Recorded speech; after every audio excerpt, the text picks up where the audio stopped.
Hello, this is Mara Jane, and you're listening to The Unseen Perspective.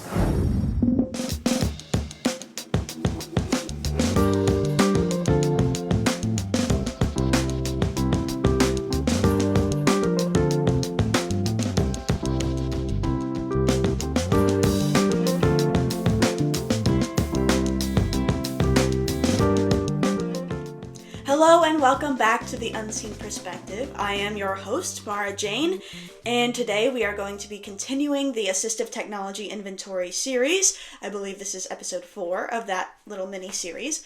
And today we are going to kind of shift away from electronic technology, and we are going to work with a very, very old device called the Perkins Braille. And so any of you who have ever used a Perkins Braille before, congratulations, you qualify for a veteran's discount. And so this machine that I have here with me today, which is the Perkins Braille, it looks kind of like a typewriter. It was invented obviously a really long time ago, before there were fancy Braille displays and Victor streams and Jupiter magnifiers and all that. So I believe it was 1952 when this was invented, but I will check on that. So yeah, it looks kind of like a typewriter. It's pretty hefty device. So yeah, but once you're used to kind of carrying it around and typing on it, you get really strong arms and fingers, so I guess that's a good thing. But it basically is a typewriter, but for Braille. So before there were Braille displays and Braille note takers and all that, this is how we typed Braille. And it is quite, it's very mechanical. So this machine has obviously the Braille keyboard, so the dots 1, 2, 3, spacebar in the middle, and dots 4, 5, 6 on the right. And then it has backspace on the far left, and then the enter on the far right. So it's set up kind of the same way as the Braille note that I described in the Braille note episode that I did. But it is older, obviously. It's much bulkier, and it's not electronic. So it quite literally punches holes into paper. You can put paper inside of it, and it punches holes up through that paper so that you can have raised dots and read it on the paper.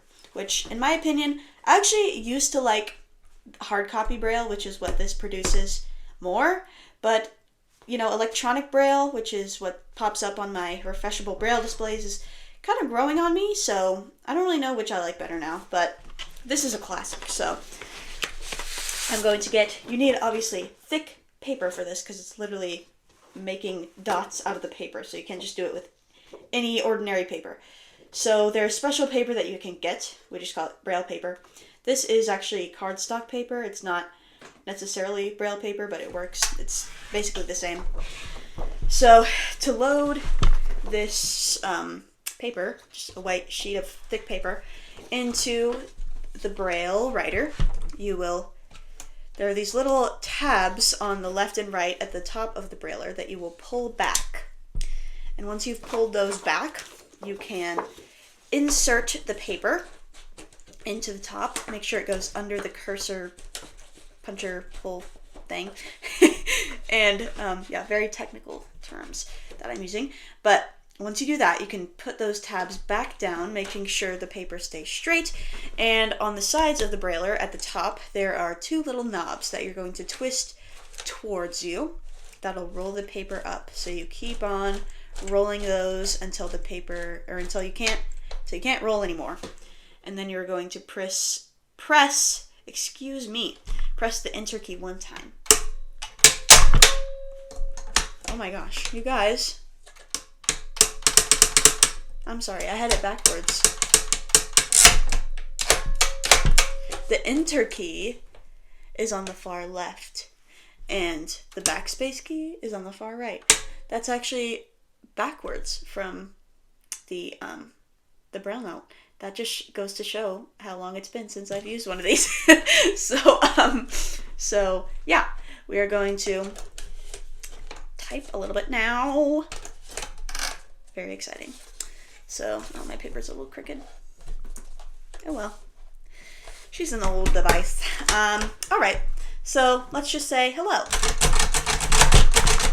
This is Mara Jane. I forgot my name for a second.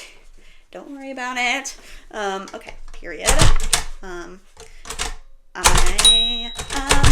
Oh, did you hear that ding? That means it's almost time to go to the next line. So with this device, you actually have to manually click the enter key, which is on the far left, and to go to a new line. So I typed that line, so now I'll go to the next line and take that cursor on the top all the way back to the beginning of the paper. So I am recording oh my gosh, podcast. Did I do that right? Podcast episode. Okay. Now you can roll those knobs back to take the paper out. Pull those tabs on the top towards you. Pull out the paper. And there you go. It is nice and neat on that paper. And I said, hello, this is Mara Jane. I am recording a podcast episode. So, yeah, that's basically how this works. And you can do all kinds of stuff. Sorry, that's kind of loud. You can do all kinds of stuff with this handy little device. You can obviously just write on paper like I did. So if you want to write a letter or essays or whatever you want to write, you can do it just on a normal paper like that. You can write on cards. There's actually Braille label paper that you can stick in here and Braille on it. And you can cut it up and stick it on things so you can label things in Braille. That's really handy. And here is one of the disadvantages to this old device. I mean, there are plenty advantages and disadvantages, but one of the major disadvantages is that you can't erase. So on something like a Braille note taker, you can just backspace and it'll delete like a computer. But on this, obviously you can't do that because it's already punched the hole or punched the dot into the paper. So if you really need to erase something on the Braille paper that you're Brailing on, there is a little thing. It kind of looks like a pencil, but it doesn't have any lead or eraser or anything. It has a pointy end and like a smooth kind of domed end, and you can use that to kind of erase the dots. It's not the most effective tool, but it is the most effective you're going to get probably. And it kind of pushes those dots back down into the paper, and you can still kind of feel them, but not nearly as much as you could before. So yeah, I mean, there's that. But this device is, like I said, it's what people were using long before Braille note takers and Braille displays, computers, and it was pretty much the only way to do that, except for the slate and stylus, which I may or may not explore in a later episode. But it was basically, like, you think this is manual? That was really, really manual.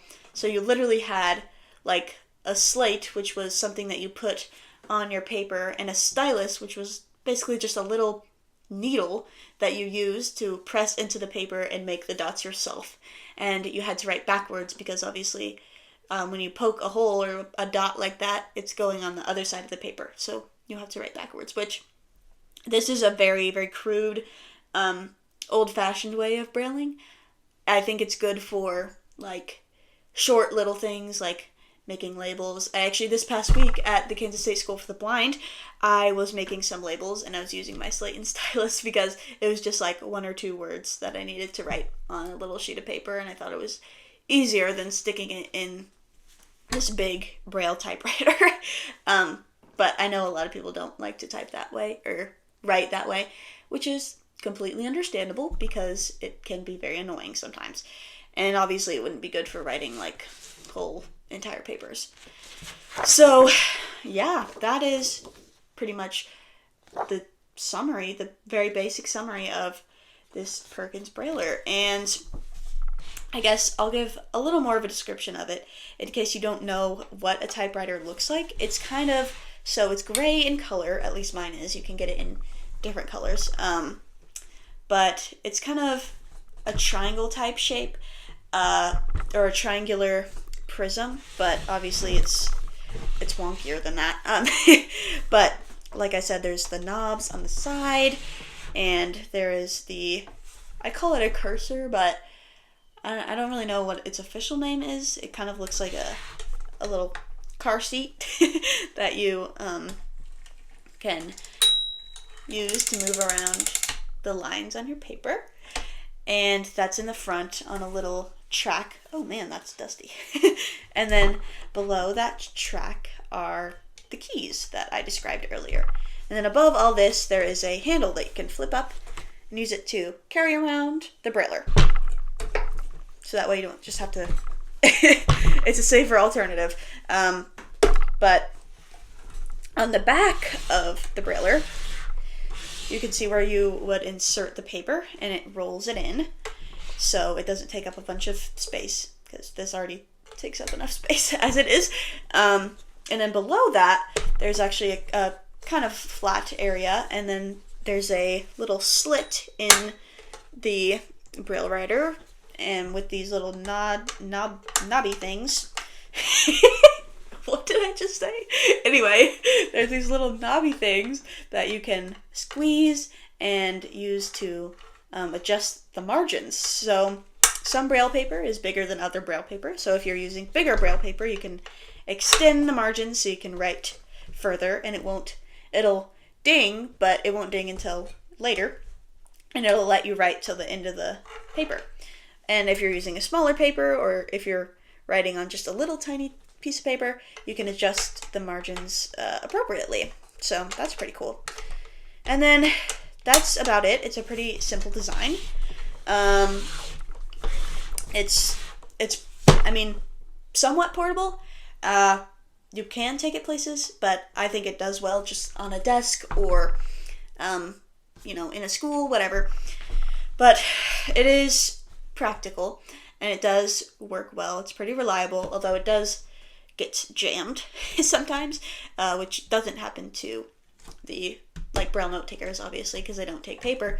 But if it's not going to have those mechanical, or I guess electric problems. It's not going to have those electronic problems because it's not electronic. So it's not going to freeze on you and delete all your documents or things like that, which is really nice because that has happened to me before. Sometimes, when you don't save your documents on your Braille note, they delete themselves, which I had to learn the hard way, but, it happens to the best of us. So, yeah, I really like this device. I don't use it very much anymore. I used to use it a lot more, but I really do like it. It's very handy for making, Braille cards and just writing to-do lists and short little things like that, or long things, It's good practice. It strengthens your fingers, so that's very good. But it is very heavy also, like I said, and it's not the most portable, and it's old, and it gets jammed sometimes. But I would say it's a good, handy, little reliable device most of the time. I have a couple at my house that I use sometimes. I rarely use it at school anymore, but I do occasionally. And by occasionally, I mean really occasionally, maybe once a year. But I probably should use it more in college. But yeah, it's a very cool little device, and it has some. It's very nostalgic, I guess, because it was a big part of my childhood. And in case you didn't know this about me, I really hated Braille as a child. So I really didn't want to use it. I guess I just wanted to be like everybody else, which is fair, I guess. But now I'm really grateful that I had teachers and my parents to really get it in my head that I had to learn Braille and that I had to be proficient in it, because now, I rely on it a lot. I still read print, obviously, but I do read Braille a lot because reading print is very painful to my eyes and my back sometimes if I have to bend over. So Braille, whether it's electronic or hard copy like this, it's very, very handy, and it's very good for my eyes and for my back. And it takes a lot more Braille reading than print reading to wear me out, I think. And, you can read in the dark, and that's super cool. I mean, who doesn't want to be able to read in the dark, like under your blanket when you're supposed to be sleeping? um, but yeah, so sorry, I kind of just rambled there, but I guess that's what podcasts are all about. So that is my Braille, my Perkins Braille Writer. It's been with me for a long time in one way or another, and I love it. I love these machines. And yeah, but I think that's all I have for you today. Sorry if that was kind of short and simple, but I mean, that's the goal of these kind of, is just short and simple, because obviously I'm not going to explain every detail about every device that I have, because that would take forever and that would bore both you and me. So, but if you have any questions or any episode ideas for me, please email me at theunseenperspective2024@gmail.com, or DM me on Instagram at theunseenperspective2024, and I would also appreciate your follow on Instagram. And you can find us on both Spotify and YouTube if you're here today, and if you listened to this whole episode and made it to the end, thank you so much. I hope you enjoyed it, and I hope you'll tune in next time. If you're looking for another podcast that is all about the blind and visually impaired life and perspectives, I would highly recommend Discover Podcasting at KSSB.